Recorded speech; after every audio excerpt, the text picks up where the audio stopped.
Le sceau de l'alliance avec Jésus est sur moi. Le sceau de l'alliance avec Jésus est sur moi. Le sceau de l'alliance avec Jésus est sur moi. Merci Seigneur. Le sceau de l'alliance avec Jésus est sur moi. Bonjour, aujourd'hui nous parlerons de la famille, de la composition familiale typique. Une famille est composée d'un couple, marié ou non, et de leurs enfants, soit d'une personne sans partenaire et ses enfants. Cette dernière est connue sous le nom d'une famille monoparentale. De nos jours, nous avons des couples mariés, des couples non mariés, des mariages de sexe opposé, des mariages du même sexe, voire même des mariages entre humains et animal, humains et objets. On voit les choses de toutes les sortes, hein. Alors, la famille, il y en a avec enfants, il y en a sans enfants, il y en a qui est recomposée et il y en a qui est monoparentale. Aujourd'hui, nous allons parler de tout cela par rapport à nos propres opinions, mais aussi du point de vue spirituel. Et ici, à cause de la nature de cette émission Society and Me, on va le voir dans un œil un peu plus chrétien par rapport à la Bible. Alors suivez-nous pour en savoir davantage. Merci. Salutations à tous, bienvenue sur notre chaîne 3M Christian Community TV. Vous êtes en train de suivre votre émission Society and Me ou encore La Société et moi. Et aujourd'hui, nous vous revenons avec le sujet de la fois dernière où on a parlé de la composition familiale typique. Alors, pour ceux qui ont manqué notre émission de la fois passée, nous allons mettre le lien et vous allez cliquer pour aller commencer avec ça. Comme ça, cette émission d'aujourd'hui va faire plus de sens pour vous. Donc, avant de poursuivre, je vais encore nous rappeler par rapport aux commentaires, on est à mesure d'avoir des opinions qui divergent avec beaucoup de respect, donc tout commentaire qui soit désagréable, personnel, des attaques de toutes sortes, vraiment on n'en veut pas sur notre espace de partage. Et les opinions qui sont partagées ici n'engagent que les personnes qui sont en train de les exprimer. Et partagez, aimez, et puis n'oubliez pas de vous abonner, comme ça vous ne manquerez plus aucun programme. Alors, nous allons, je vais faire une récapitulation de ce qu'on a vu la fois dernière. On a parlé qu'est-ce que, comment est-ce qu'on définissait la famille, comment est-ce qu'on décrivait la famille. Et on a parlé des couples qui étaient composés des personnes de même sexe, des personnes des sexes opposés. Est-ce que les deux personnes qui forment, qui sont vraiment à la gérance, si on peut l'appeler comme ça, de la famille, est-ce qu'ils doivent être forcément mariés ou pas? Et aujourd'hui, je vais commencer avec les statistiques avant de commencer avec nos questions.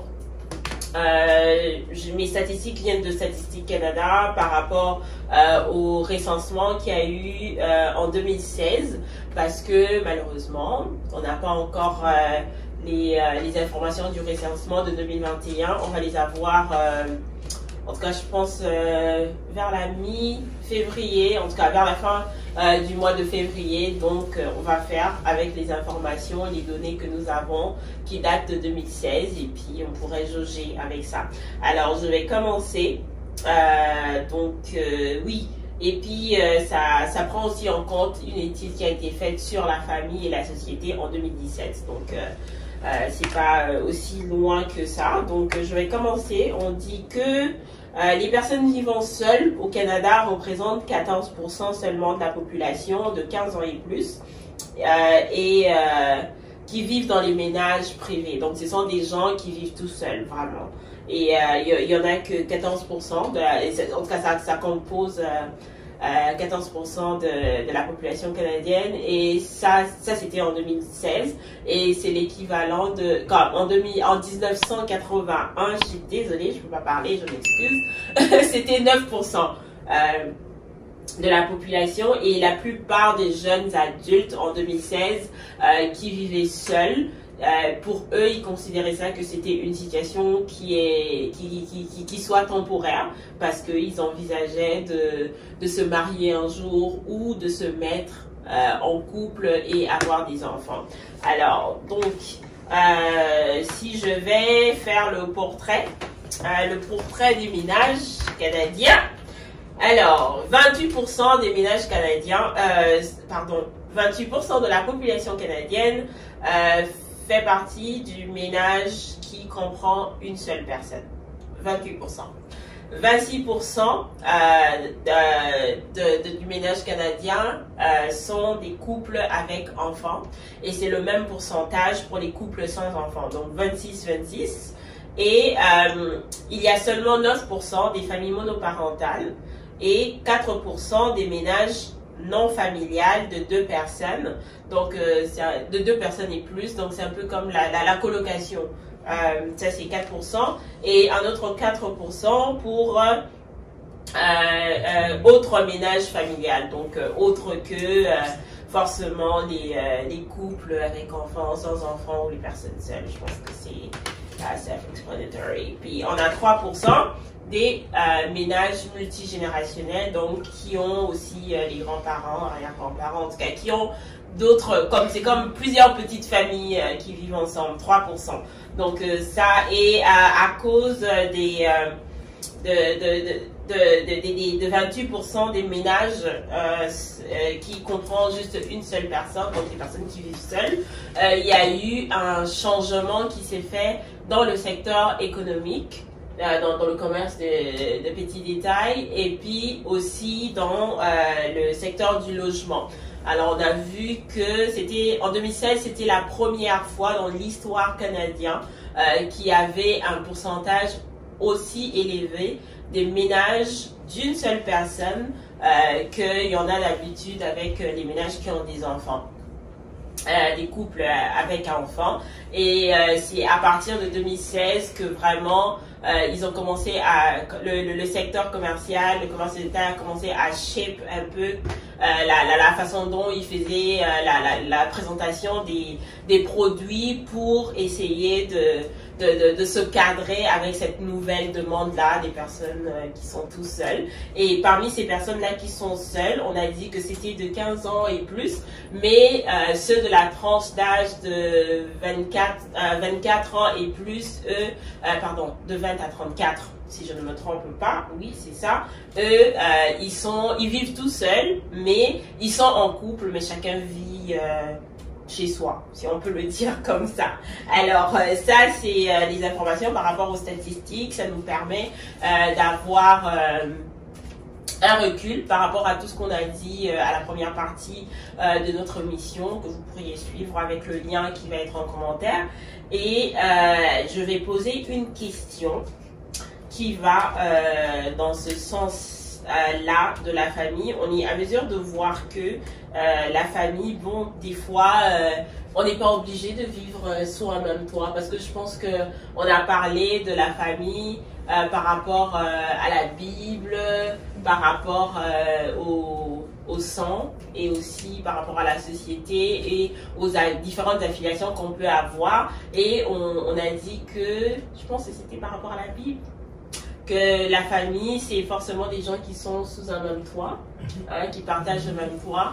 Mais on a vu ici qu'il y a beaucoup de gens qui vivent seuls, mais qui sont en couple avec quelqu'un, mais c'est juste qu'ils aiment avoir cette liberté-là, que chacun peut avoir son espace, mais cela ne change pas le fait que ils sont une famille, ils se considèrent comme une famille. Alors j'aimerais avoir un commentaire de tout un chacun de vous, si vous en avez là-dessus, et puis je poserai ma question. Déborah, est-ce que tu veux commencer? Non, pas de commentaire. T'as pas de commentaire? J'aurais aimé un commentaire là-dessus. Oui, mais même quand on a dit, quand je dis toi, il faut, si on parle de la famille directe, comme je dis restreinte, parce que comme à un certain âge, les parents ne vivent plus avec leurs enfants, mais c'est quand même une famille pareil.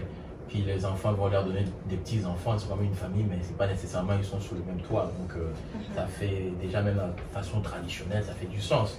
Mais après, est-ce que quand deux personnes, admettons, ils étaient copains-copines, et puis après ils ont un enfant, même chacun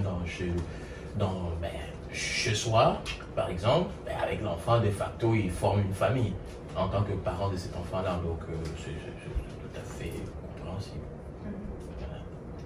Quelqu'un d'autre veut faire un autre commentaire, Pasteur John, là-dessus, par rapport aux statistiques et au fait que il y a des personnes qui vivent seules, mais qui considèrent leur famille. Quand je parle de plus, on a comme ils vivent pas forcément sous un même toit, mais ils considèrent le fait de partager la vie avec quelqu'un, mais que chacun ait son espace, c'est aussi la famille. Quelle est votre lecture par rapport à ça?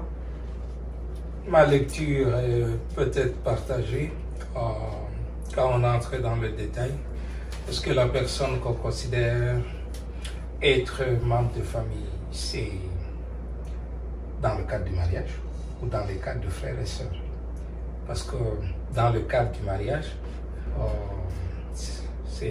je dirais d'abord c'est une imprudence. Pourquoi? Parce que cette séparation peut les amener à une séparation ou à un divorce. Si c'est dans le cadre de frères et sœurs, ça se comprend. Comme le frère Jean-René l'a dit, et notre société devenue, on n'a pas besoin d'être sous le même toit pour être appelé membre d'une même famille. Alors, par rapport aux statistiques, je ne sais pas, ils se basent de quoi? Parce que ils ont un guide pour donner ces chiffres. Et ce guide-là leur donne une définition de la famille. Et peut-être avec les détails, ils peuvent nous dire quels sont les éléments qui sont entrés dans cette recherche pour arriver à donner les résultats qu'ils ont. Pour ce qui est de Dieu, c'est très différent. La manière des dieux de voir les choses, c'est très différent. La famille reste famille de Dieu. À notre époque, quand on partage la même foi. Et j'aime la définition de la foi, c'est là que ça complique le monde. L'assurance des choses qu'on espère. Je ne sais pas comment est-ce qu'on est sûr des choses qu'on espère. Je ne sais pas comment est-ce qu'on peut démontrer cette assurance des choses qu'on espère. Et la deuxième équation, c'est quoi? La démonstration des choses qu'on ne voit pas. On devient un petit magicien. Comment on peut démontrer une chose qui ne se voit même pas? Et la Bible nous dit, lorsque vous combinez ces deux assertions, vous avez la définition de la foi. Alors, nous disons qu'ils sont frères et sœurs dans la foi. Ça va au-delà de l'entendement humain et ça dépasse les limites des législations que nous avons. J'aimerais aussi attirer l'attention ici. Dans cette optique, nous avons de faux frères et de fausses sœurs. Ils sont frères, mais il y a le vrai et le faux.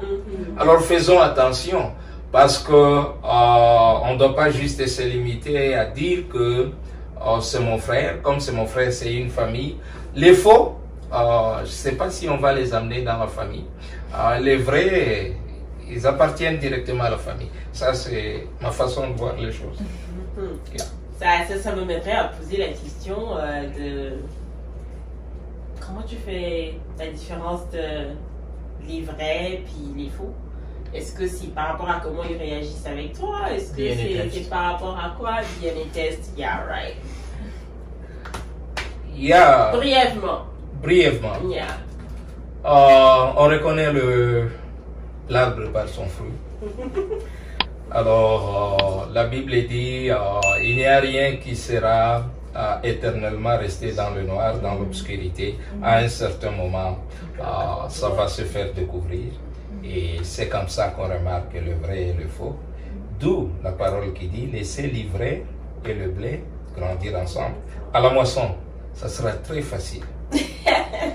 Et comme un grand ami à moi, un journaliste, Fabien Koussanik, a dit, la vérité est le meilleur allié. Le temps est le meilleur allié de la vérité. Avec le temps, on parvient à comprendre les vrais amis et le faux, les vrais frères et les fausses sœurs. Merci. Alors, je pense que nous tous ici sur le plateau, je pense aussi, ça faut le dire, nous tous, nous sommes d'ascendance africaine. Hein, vous me corrigez si ce n'est pas le cas. On est des îles. En tout cas, culturellement parlant, en Afrique, on a encore cette... Oui, Canadian, so I know what you're talking about. But you can continue. Ok, monsieur le Canadien. Culturellement parlant, en Afrique, on a encore cette difficulté-là, si on peut l'appeler comme ça. On a un peu du mal à accepter en tout cas, c'est au-delà de l'acceptation, même cohabiter avec différentes formes de composition familiale. Hein? Et en Occident, ils sont un peu plus ouverts et je dirais même que jusqu'à un certain point très imposants en tout cas jusqu'à un certain degré vraiment sur les différentes formes de composition familiale et tout. Je pense qu'on a essayé de toucher un peu de tout à la première partie. Et je veux juste savoir, quelle est votre lecture par rapport à ça? Est-ce que, avec toute cette dynamique-là, comment est-ce qu'on peut concilier les deux visions qui sont opposées? Est-ce qu'il y a une manière qu'on peut concilier ça? Si oui, de quelle manière? Je suis pas d'accord avec et tout ça là. Je sais pas. Jean-René, je peux commencer. Jean-René, oui, tu peux commencer. Je suis pas d'accord avec. Je suis pas d'accord avec parce que ça c'est une image coloniale, même très raciste, de sensationnaliser l'Afrique parce que on a des sociologues qui voilà, parce que les gens, ça choque, oui, par exemple un pays que je connais bien, oui, hein, au Congo, oui, il y a des psychologues, il y a des sociologues qui évaluent les formes des familles. Voilà pourquoi même un député a fait controverse ici, pour ne pas le citer, le député professeur Daniel Mbarou, qui a proposé la refonte du code de la famille pour acheter des choses. Parce que quand on regarde dans des grandes villes, soit Kinshasa, Lubumbashi, Bukavu, Goma, dans les grandes villes, Matadi, on voit, mais la situation, c'est pas l'Afrique qu'on a connue. Il y a des gens qui sont là, qui ne sont pas mariés, mais qui ont fait des enfants et puis qui sont là. Donc, cette idée-là pour dire qu'il y a beaucoup de jeunes aussi, qui peut-être ne souscrivent pas à cette dynamique-là coutumière ancienne, ou bien aussi la situation économique. Hein, il faut le dire, la situation économique impose qu'il y a une promesse de mariage, mais les moyens ne sont pas là. Et ça, on va revenir pour la dot, on va arriver là. Mais les moyens ne sont pas là et puis la circonstance des choses, ils ont commencé à s'accoupler, à avoir des enfants et puis il y a beaucoup d'unions libres aussi souvent. Donc il y a beaucoup d'unions libres. Donc de dire que c'est seulement un phénomène, non, c'est vraiment un phénomène mondial. C'est juste que nous, on reste avec cette sensationnalisation là d'une Afrique qui n'a jamais d'ailleurs existé, hein, d'une pureté comme si nos ancêtres étaient purs, qui n'a jamais existé parce que c'est plus complexe que ça. Donc si on parle de l'Afrique maintenant, des grandes villes, comme je dis, Kinshasa, Lubumbashi, Matadi, Boma, même dans des Équateurs, partout là qu'on voit, des gens, la plupart sont en union libre. Parce que, comme je dis, il y a plusieurs... Okay. Donc le problème, nous, on a avec, c'est que, comme on peut dire, il y a des gens avec leur religion qui imposent une certaine moralité, une certaine conduite. Il y a des gens, le côté aspect culturel, voilà, l'autre aussi, l'éducation familiale et tout. Et puis, comme dans toute chose, il y a l'économie qui est passée par là. Et malheureusement, la vie étant ce qu'elle est, et puis avec des difficultés des gens, voilà. Et c'est aussi que petit à petit, notre société aussi se diversifie.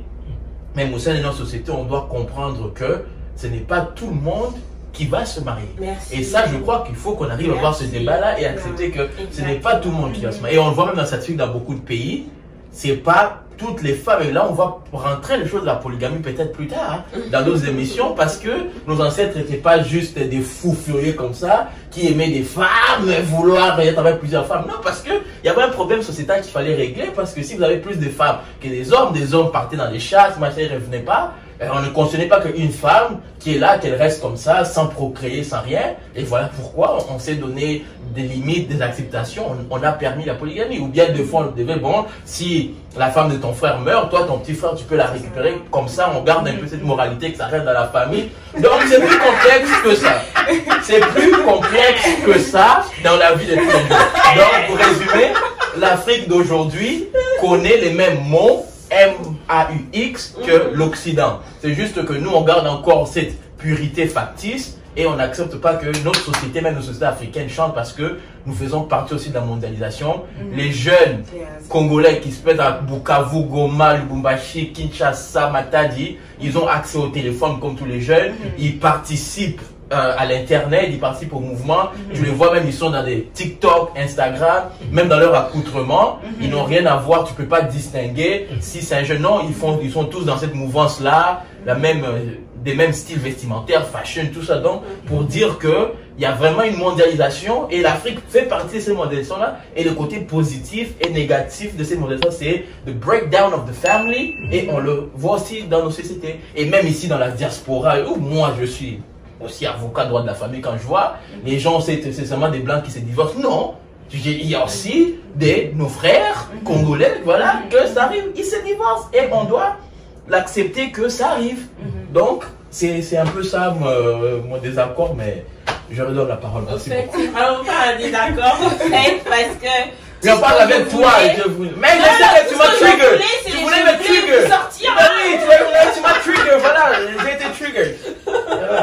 Je redonne la parole. C'est ça le but. De sortir toutes les informations de tout un chacun de vous. Comme ça permet à n'importe qui nous suit de se retrouver jusqu'à un certain degré. Parce que c'est vrai qu'il y a certaines personnes qui peuvent croire, oh, en Afrique, comment on appelle ça, le sexe, comment on appelle ça, les mariages, ou bien l'amour des sexes, des personnes de même sexe. Quand je parle de l'amour, je parle vraiment d'amour hommes et femmes, comme mari et femme, right?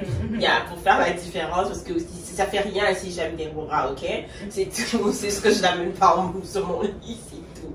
So, c'est ce que j'essaie de dire, c'est que comme il y a certaines personnes qui pensent qu'en Afrique, en général, ça n'existe pas et tout. Non, ça existe, mais c'est encore un tabou. Après, c'est vrai que selon vous... Déjà, la sémantique, c'est pas bon. Afrique, où? C'est tout un continent. Où en Afrique? J'ai dit le continent de l'Afrique, en général. C'est ce que j'ai dit. L'Afrique est grande. Non, je ne parle pas de l'Afrique comme... en tout cas. Amen. Anyhow, l'Afrique ne peut pas être un pays, c'est pas un pays. Ok? C'est pas un pays, c'est un continent. Donc, en tout cas une personne, en tout cas on va pas entrer dans ce débat là, mais bon, je parlais de l'Afrique en général, et toute personne qui pense que l'Afrique est un pays, ben ils ont besoin de cours élémentaires de géographie. Bref, oui, j'étais en train de dire, nombreux pensent que en Afrique ils sont contre les mariages ou bien les relations de même sexe et tout, mais c'est comme si ça n'existait pas. Non, il y a des communautés qui sont là, il y en a qui sont vraiment dans certains pays d'Afrique qui sont très actifs, mais c'est juste qu'il y a encore ce tabou là, il y a encore cette gêne là d'en parler, de l'accepter, que ça devienne comme dans la vie de tous les jours, et en tout cas comme ça l'est en Occident et tout. Donc c'était vraiment dans ce sens là, mais les réalités sont les réalités. On est un peu gentil avec des PD. Moi je dirais qu'ils font leur parade. Non, comparé à d'autres, parce que comme Pascal disait, on nous taxe aussi des beaucoup comme ça des fois, mais même dans les Lubumbashi, dans les grandes villes, souvent c'est des phénomènes qu'on connaît. La plupart des filles, tu vas voir, ils avaient des meilleurs amis PD, les garçons qui étaient là, c'était donc pour dire que oui, évidemment il y a des moqueries, tout ça, mais il y a quand même cette qu'on voit pas des lapidations, par exemple. Dans le Congo, on lapide des gays ou on chasse des gays. Donc, mais dans voilà. d'autres pays africains, Donc, et je le connais pas. Moi, je suis congolais, donc je le connais pas. Je sais pas. Chez nous, donc, pour dire qu'on a une tolérance. Même on va rentrer dans le féminisme, je pense que on tasse sur les hommes congolais, mais quand même, comparé à d'autres Africains, on traite bien nos femmes, hein. Alors, moi, je le dis. Donc, voilà, quoi. Je ferai mon commentaire. Oui. Nous sommes des hommes de luxe, les hommes congolais. Ouais, franchement. Jonathan, est-ce que tu veux faire un commentaire par rapport There's not really à ça? much to be said because he already covered all of it all, but it's like, you know, it goes hand in hand. Everywhere there's people, there's always going to be, you know, some that are going to do things outside of the norm, I would say. And as humans, we tend to become uncomfortable with anybody that goes outside of what we think is right. Therefore, we try to put them in one umbrella and be like, nah, this is how you should do it. But in reality, it's like whether you're in Africa or you're here, wherever you are in the world, it's still like we still experience all those things. It's still there. But it's like in our culture, it's kind of frowned upon, like divorcing and all that type of stuff. Which, to a certain degree, we gotta get out of that. You know, I'm not encouraging everybody to divorce, try to work on a marriage and try to be good. You know, but don't stay in it for the sake of staying in it because it makes sense. If it doesn't make sense to you and if it's not working out, hey, that person is not for you. You know, don't stay in it for the sake of the kids or this and that, machin. Oh, how's the family's gonna think about it? Such like the sake I'll of never the say kids. but I disagree. It's more complicated. No. Moi, je pense qu'il y a rien. You can't like. No. I simply believe you can put as much effort as you can possibly put in a relationship. Yeah. As long as the two of you are willing to try and make it work, you can continue to make it work. But as soon as one person that decides, no, this is not me anymore, I'm done, no matter what you do as the other person, that person is no longer there. Because their heart is not in it. So everywhere you go, it happens. Some people are better to hide it than others, but it's like here it's more open. We see it on a regular basis. To a certain degree, some might say it's wrong, and some might say it's good. But who am I to judge? I don't know anything about it all. I'm not married yet, therefore I can't give you my opinion. But you know, it's not just, it's something that happens everywhere. Therefore, you know, we gotta accept it. Yeah. Deborah, tu veux rajouter quelque chose avant qu'on aille chez le pasteur? No, they said it all. They said it all. Yeah. Running away. That's okay. Mais laissez Deborah tranquille, hein. Mais pasteur John, on aimerait que tu donnes ton opinion par rapport à ça, mais on aimerait aussi que tu essaies de faire le parallèle avec la Bible, comme ça. Au début, hein? Tu aimes ça, hein, l'origine. Que tu essaies de faire le parallèle aussi pour que ça puisse donner un peu de fond et de forme à cela. Oui, je parlais du christianisme étant un mode de vie. Et ceux qui on a appelé chrétiens pour la première fois, ce n'était pas qui se sont présentés, qui sont des dieux. C'est leur comportement, leur style de vie qui a amené l'entourage et les gens qui vivaient avec eux de se conférer à Christ. Parce que leur comportement ressemblait à Christ. Leur façon d'agir ressemblait à Christ. Leur façon de parler ressemblait à Christ. On ne voyait pas une différence entre eux et le Christ qu'ils ont vécu. C'est pour cela qu'on les a appelés chrétiens. Alors, notre forme de vie, notre mode de vie, c'est ce qui va déterminer aux gens si réellement nous appartenons à Christ ou pas. Comme on est en train de parler sur le problème du mariage ici, nous trouvons que même s'il peut y avoir des définitions, des styles, des formes, des types de mariage, la meilleure façon de le définir jusqu'à preuve du contraire reste celle que la Bible donne. Alors, toute autre chose sont des ajouts des hommes, des traditions qui sont pratiquées, mais la personne qui nous a créés, la personne qui nous connaît mieux que nous-mêmes, nous a donné des directives, nous a donné des éléments qu'on retrouve dans le mariage. Ce que je vais dire ici, j'ai vu que la plupart des fois, nous attaquons les conséquences au lieu d'attaquer les causes. Je donne un problème que nous sommes en train de parler, la séparation, le problème dans le foyer, question de reconnaissance de mariage et tout. Il m'a été posé une question dans une conférence. Il m'a été posé la question de savoir quel est le problème avec les séparations, avec les divorces, comment est-ce qu'on peut arriver à trouver une solution là-dessus. Alors, le problème d'abord c'est quoi? On ne peut pas parler du divorce sans parler du mariage. On ne peut jamais être divorcé sans avoir été marié. Le problème n'est pas le divorce, le problème n'est pas la séparation. Le problème, c'est l'incompréhension du mariage. Parce que quand le mariage n'est pas compris, on peut arriver au divorce. Or, le divorce, c'est une conséquence de l'incompréhension. Alors, on peut se réconcilier, on peut faire tout ce qu'on peut, mais on peut aussi arriver au divorce. Et vous trouverez, les gens sont en train de chercher à résoudre le divorce. On ne résout jamais le divorce. Si tu n'as jamais été marié, est-ce que tu vas divorcer? Non. Le divorce, c'est pour le marié.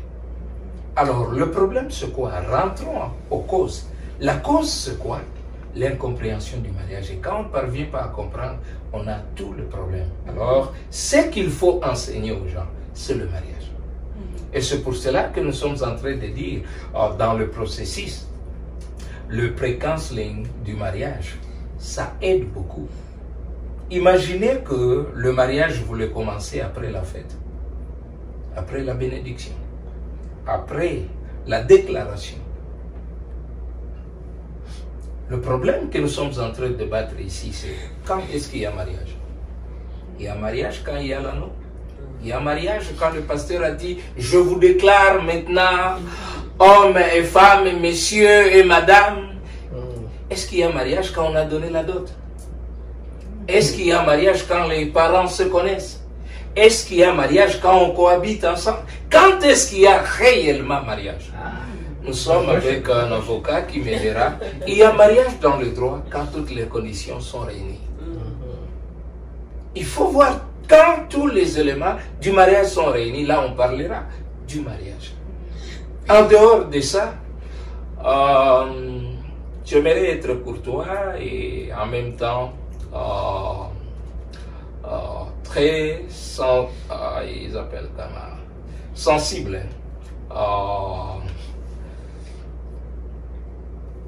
Il y a des choses que nous appelons mariage qui ne sont pas mariage.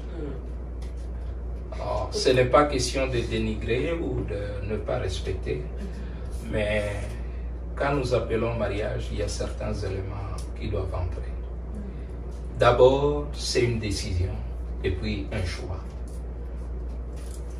Pourquoi? Parce que j'ai choisi de vivre avec cette personne. J'ai pris la décision. Mon point de vue, mon opinion, c'est le mariage avec ma foi. Parce que ma foi est fondée sur Christ. Et Christ est celui la parole. Hébreux chapitre 11, nous avons parlé de la foi, mais chapitre 1er nous dit, dans ces derniers temps, Dieu nous parle au travers le Fils. Il nous a parlé au travers le prophète, il nous a parlé au travers la loi. Maintenant, il nous parle au travers le Fils qui est la parole. Et cette parole nous dit que même s'il peut y avoir des interprétations ou des types, des sortes de mariage par rapport à notre tradition, à notre constitution, à notre environnement, à des circonstances dans lesquelles on se retrouve, mais la meilleure définition du mariage reste celle de celui qui nous a créés, parce qu'il nous connaît mieux que nous-mêmes. Et dans ce cadre, nous avons des éléments qui entrent dans le mariage. Et parmi les éléments qui entrent dans le mariage, il y a deux choses. Il y a le choix, il y a la décision. J'ai décidé de vivre avec cette personne. Je fais le choix de rester avec cette personne. ici, ça nous aide parce que nous connaissons les vraies raisons du mariage lorsqu'il y a un problème dans le mariage. C'est là qu'on connaît les vraies raisons qui ont fait que les gens puissent se marier. Je donne un exemple. Quelqu'un qui a vu une fille, bon, il est sympa, il sympathise avec la fille, ils sont des amis et tout. Il dit, en tout cas, je n'aime pas que cette fille puisse souffrir. Je vais lui offrir le bonheur et je vais la prendre au mariage. En quelque sorte, j'ai eu pitié de cette fille. La fille aussi dit que le garçon n'a rien. Je sais que l'avenir est promettant avec la grâce de Dieu. Vraiment, j'ai pitié de cet homme. Je le prends au mariage. Vous verrez qu'elle facilite toutes les choses et le mariage se fait. Mais le vrai problème, c'est quoi? Ils ne nous disent pas les vraies raisons qui ont fait qu'ils puissent se marier. La première raison qu'on nous donne, c'est on s'aime. Il y a l'amour, il y a ceci. Nous savons toutes ces choses. Mais dites-nous quelles sont les vraies raisons. Moi, quand je fais le counseling, je dis aux gens, va me donner minimum 10 raisons qui font que tu as choisi tel. Parce qu'un jour, je reviendrai te dire, tu m'as dit, tu as vu ça. Tu m'as dit, tu as vu ça. Tu m'as dit, tu as vu ça. Aujourd'hui, ces choses n'existent pas. Parce que ce que nous devons préserver, c'est les vœux. Un jour, on m'appelle dans un counseling. J'ai dit, je suis allé avec le vœu. Quand l'homme m'avait dit, ah, pasteur, tu es venu avec ça, il m'a dit, c'est quelqu'un d'autre qui avait écrit pour toi, ou bien c'est toi qui avais écrit. J'ai dit, c'est ça ce que j'ai reçu comme invitation. Et aujourd'hui, tu veux me dire quoi? Et le fait qu'il a vu sa propre invitation, ça a arrangé 50% du problème. Parce que lui-même a commencé à se condamner. Il s'est rappelé de ce qu'il nous a dit pendant qu'il nous a invités. Il y a des gens qui sont, qui trouvent la pression au niveau de la famille. Tu dois maintenant te marier. Et là, la personne ne se marie pas parce qu'elle veut se marier. La personne se marie parce qu'il y a une pression quelque part. Alors, il y a des gens qui trouvent cette pression chez les amis. Tous tes amis sont mariés. Et en Afrique, c'est très grave.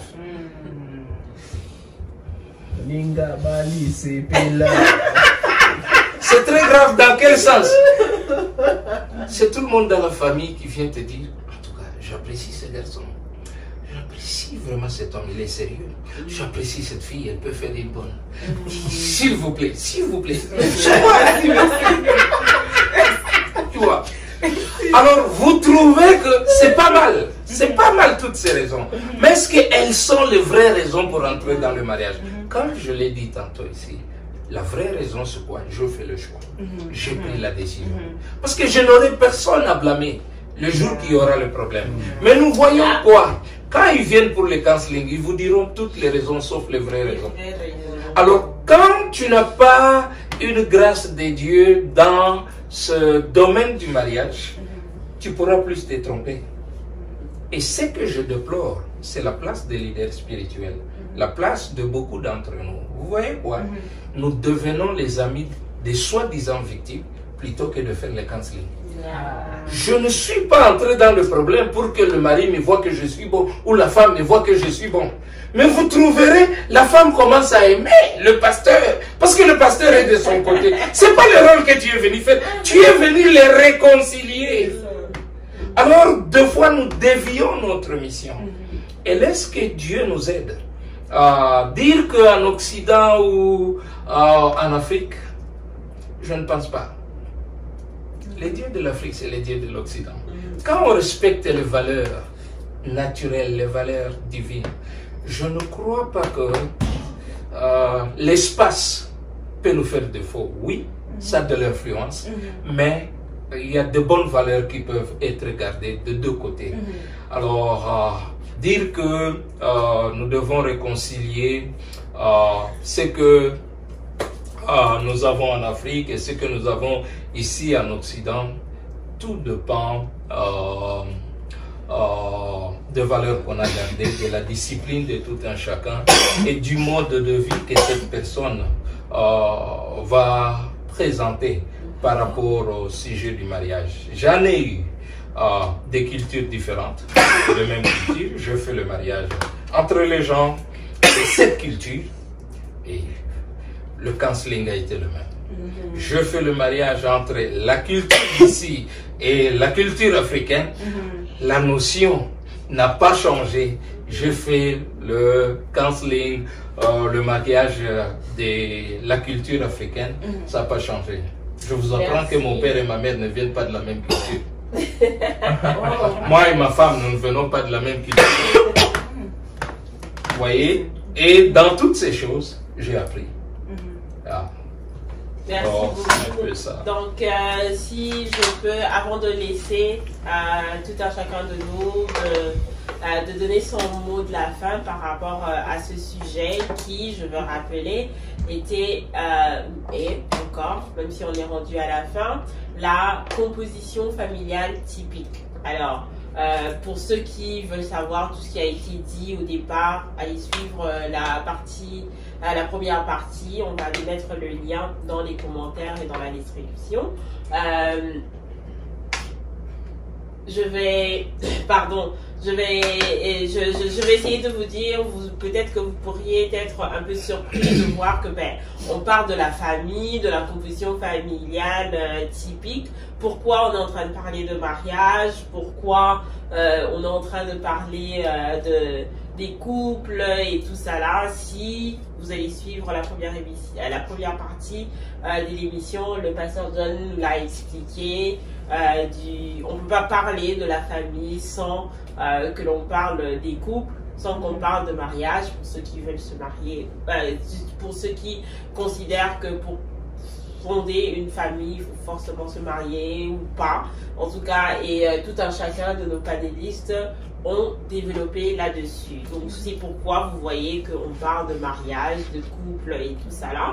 Alors, on va donner le mot de la fin par rapport à notre sujet. Vous pouvez choisir l'angle que vous voulez. Pour cela, on va essayer d'être bref. Je vais commencer par toi, Déborah. Honestly, family is a great thing. Honestly, family, like I said before, family is, or the family, or family, I don't know. So family in general is people that you can trust and people that can hold you accountable. I think I'm just picking off of what Jonathan said, but yeah, when the going gets tough, you can always rely on your family. So yeah, that's all I have to say. Jean-René. Oh, mot de la fin, c'est simplement, comme je dis, il y a plusieurs définitions là, de la famille, il y a plusieurs conceptions. À chacun de voir qu'est-ce qui fonctionne pour lui ou elle, dans quel environnement, dans quel espace, dans quelles circonstances. Ce qui est bon pour X n'est pas nécessairement bon pour Y. Chacun a sa destinée, chacun a son chemin à mener sur ces terres, des hommes et des autres animaux évidemment. Donc il faut choisir qu'est-ce qui marche pour nous, qu'est-ce qui fonctionne pour nous.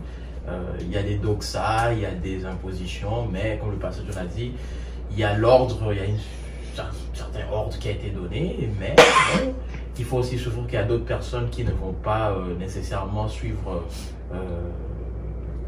la norme ou bien la normalité de tout le monde, et ça c'est aussi bien. Et même ceux qui vont suivre la normalité, il y a toujours des modifications, et puis il faut comprendre que des valeurs, la coutume, la culture, des pratiques, c'est pas quelque chose figé dans le temps, la matière évolue, elle est dynamique. Même des coutumes, des valeurs, ça venait répondre à des besoins, des problèmes spécifiques à un moment donné, et les choses évoluent, donc les valeurs aussi doivent suivre. Donc voilà. Jonathan, qu'est-ce que tu as à rajouter par rapport à ça, en tout cas ton mot de la fin? To wrap up, I would say, marriage is important, and who you get married to it's something you really gotta consider and you gotta look into. You don't just get married to anybody, because by doing that, you allowing yourself to experience some headaches and pains. Not everything about marriage is going to be great, you know, but as long as there's God in the center of it all, right? He has to be the center of your household, of your relationship, of your all, and then from that you guys will build something greater than, you know, anything out there, because you guys have God in it first, and He will allow you guys and will guide you guys to be able to share your love for each other. And when the love fade, you always have Him to fall back into, and that will always be the foundation of it all. And just a message to my brothers out there, you know, being a head of the family doesn't mean you gotta be the head of everything. You gotta make all decisions. You gotta be the foundation of your household. You gotta be the one to carry your household, to carry your family. As if you go back into the Bible, you find it all in there. So you said well. You said well. You know, enjoy your marriage. You know, and be fruitful and multiply. Yeah. So that's just a message I'll leave you all with. I don't know him. Surtout controverse, hein? Trash, cacaillé. Pasteur John. Beaucoup de choses dans cette conclusion, mais je vais me limiter à cause du temps et du respect de ceux qui sont en train de nous suivre. Je vais lire quelque chose et puis je vais parler, si vous me permettez. Je dirais que le mariage et la famille, c'est bien le début, c'est aussi le commencement, c'est la source, ce sont les origines et même le but de la vie sur la terre des hommes. La famille et le mariage sont deux sujets qui constituent la fondation, la raison même de la vie sur la terre des hommes. Alors, elle nous dit la parole qu'elle procure le bonheur. J'aimerais ici rappeler à quelqu'un que le bonheur n'est pas la joie. Le bonheur, c'est plus que la joie. Quand on parle du bonheur, il y a beaucoup de choses qui font entrer dedans comme élément. Dieu veut que l'homme puisse vivre dans le bonheur. Il aimerait au retour que la femme puisse vivre aussi dans le bonheur. Nous n'avons pas beaucoup plus parlé de là où la femme trouve son bonheur. Est-ce que c'est en trouvant un homme que la femme trouve le bonheur? Je dirais très rapidement non. L'homme doit chercher là où se trouve le bonheur de sa femme. Et ça va beaucoup plus aider pour qu'il y ait ce shalom que Dieu nous parle. Parce qu'il n'y a pas de paix sans pain, il n'y a pas de paix sans le bonheur. Alors,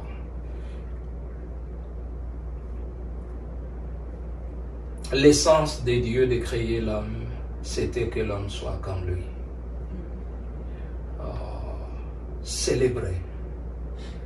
Et je dirais même, adorer. Le mariage, c'est une expression d'adoration envers son Dieu. Alors, je vais dire à quelqu'un là dehors, tout homme qui n'est pas prêt à se livrer pour sa femme, il n'est pas digne de cette femme.